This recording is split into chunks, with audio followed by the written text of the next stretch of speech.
Hola a todos, soy Antonio Ballesta y os doy la bienvenida a esta presentación titulada Neurogénesis hipocampal adulta, nuevas neuronas en un cerebro que no dejará de aprender.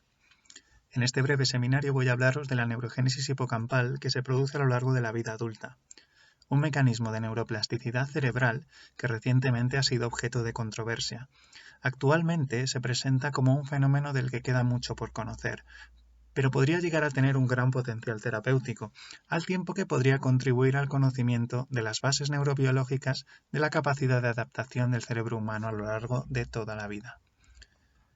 Comenzaré explicando algunos conceptos clave, haré un breve recorrido sobre los estudios que nos han llevado al estado actual del tema y concluiré hablando de la relevancia funcional y terapéutica de este fenómeno. Dejaré al final de la presentación las referencias de los estudios aquí presentados, para aquellos que queráis profundizar en el tema.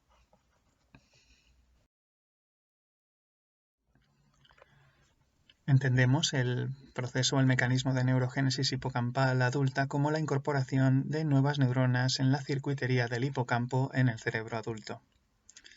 De entre sus características, destacar que va a tener lugar en una región especial del hipocampo llamada el giro dentado. También destacar que va a ser un fenómeno regulado por múltiples y diferentes mecanismos y factores ambientales, conductuales y neurobiológicos. Y también señalar que a grandes rasgos podría ser considerado un proceso análogo o similar a la generación embrionaria de neuronas y otras células cerebrales. Va a estar dividido en una serie de etapas. En primer lugar, así encontraríamos un estadio de proliferación o de división celular en el que estas nuevas neuronas nacerían. Tendríamos un segundo estadio de diferenciación o maduración de las mismas, seguidos de una etapa de migración o desplazamiento a lo largo de los circuitos cerebrales de estas neuronas y la supervivencia de las mismas. De entre las principales funciones que se le atribuyen a este fenómeno, en esta presentación vamos a hablar de dos grandes grupos de funciones a nivel cognitivo y emocional. Así hablaríamos de su relación con procesos o mecanismos de aprendizaje, de memoria, de flexibilidad cognitiva, así como de su participación en mecanismos de regulación del estrés y del estado de ánimo. A finales del siglo XIX y principios del siglo XX, imperaba un dogma bastante restrictivo en el ámbito de la neurociencia que determinaba que todo podía morir, pero nada podía ser regenerado. Bajo este marco, nos encontraríamos con que naceríamos con una serie de recursos a nivel neural, y estos recursos solo podrían ir degenerándose y perdiéndose, y nunca renovándose. Ramón y Cajal señaló acertadamente en esa época que sería trabajo de la investigación el refutar este dogma. Así, algunos años después, en la década de los 60, aparecerían las primeras descripciones del nacimiento de nuevas células en el cerebro de roedores y pájaros de edad adulta. Posteriormente, a finales del siglo XX, aparecería el primer estudio que conseguiría localizar nuevas neuronas generadas en el hipocampo humano adulto.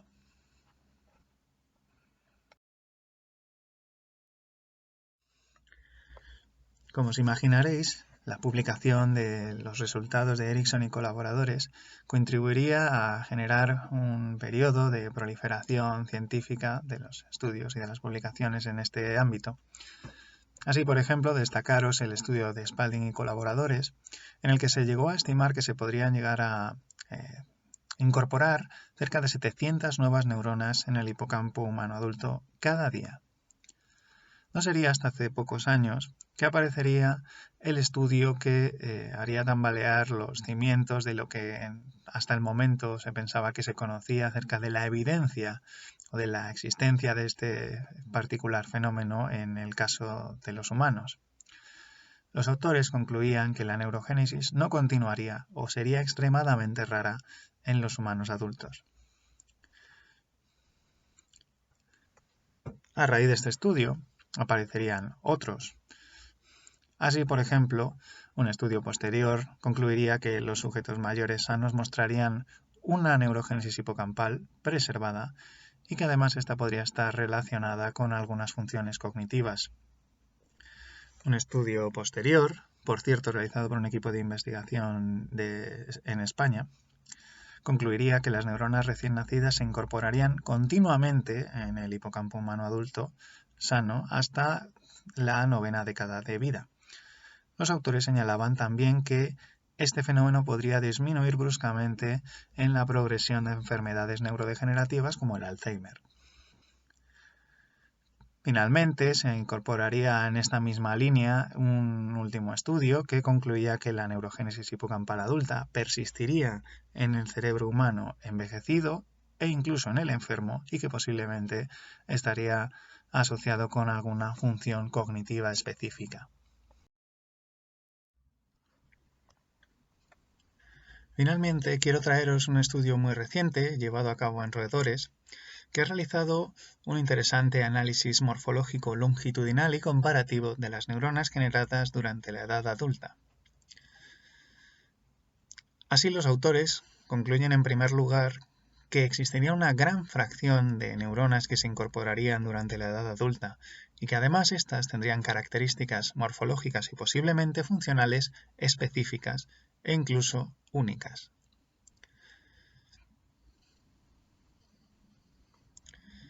Así, los autores concluyen que su maduración prolongada y su mayor densidad de las espinas podrían otorgar una importante reserva de plasticidad que podría ser fundamental en la prevención de los procesos neurodegenerativos naturales y o patológicos.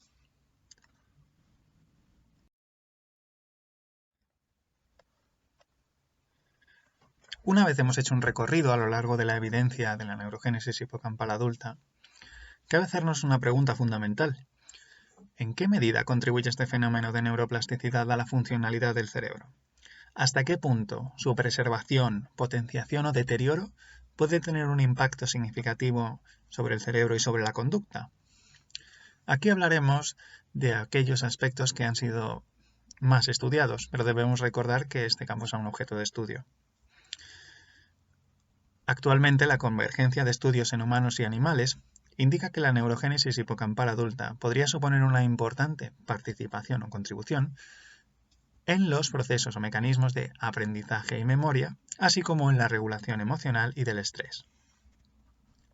Se ha propuesto incluso que la neurogénesis hipocampal adulta de la región dorsal del hipocampo podría relacionarse en mayor medida con los procesos cognitivos, mientras que la que tiene lugar en la región ventral sostendría procesos emocionales y de regulación del estrés.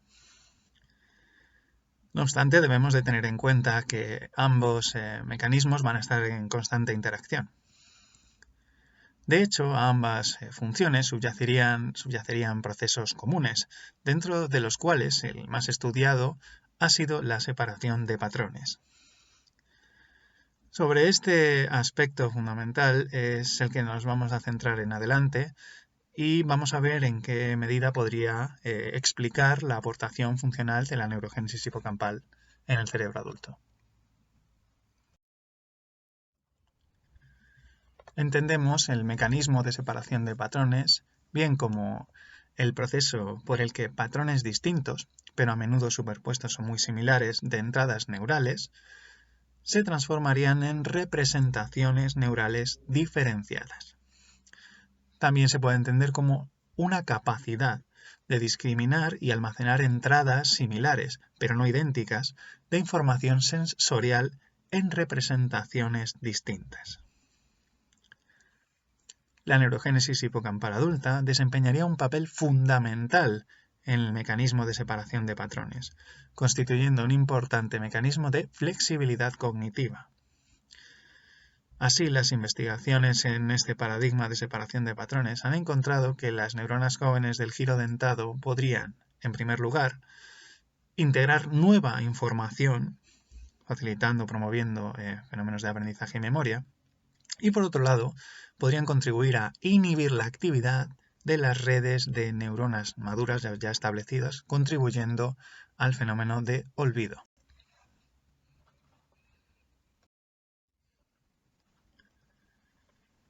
Algunos estudios realizados en humanos y sobre todo en roedores señalan que la flexibilidad cognitiva y la separación de patrones podrían ser mecanismos necesarios para codificar que el nuevo contexto es seguro y así facilitar la recuperación de los síntomas de ansiedad y de depresión, mejorando la capacidad de aprender que este contexto adverso habría cambiado. Así, algunos autores señalan que la neurogénesis hipocampal adulta podría facilitar la recuperación de una hiperactividad del eje hipotálamo hipófiso adrenal y de los comportamientos de tipo ansioso y depresivo, previniendo el desarrollo de la psicopatología inducida por el estrés crónico. Los estudios llevados a cabo en población clínica señalan que la desregulación de la neurogénesis hipocampal adulta puede contribuir a los déficits funcionales del procesamiento de información específica dependiente del giro dentado, que además se verían afectados en condiciones patológicas como la depresión y el Alzheimer. En base a numerosos estudios, algunos autores señalan que la identificación del deterioro de la función del giro dentado podría ser crucial para establecer el tratamiento óptimo. En este sentido, el uso de nuevas técnicas de neuroimagen en combinación con paradigmas de identificación de funciones del giro dentado, como podría ser la separación de patrones, podrían ser muy útiles. Además, entre las diferentes estrategias de tratamiento, la implementación del ejercicio físico o el fomentar el entrenamiento cerebral o el aprendizaje, podrían ser muy buenas y prometedoras opciones. Espero que este breve seminario os haya gustado y os haya parecido interesante. Os dejo aquí, como os comentaba, las referencias de los estudios que he consultado para hacer la presentación, por si alguno queréis profundizar en algún aspecto del tema. Y sin más, y agradeciéndoos mucho vuestra atención, me despido aquí. Un saludo.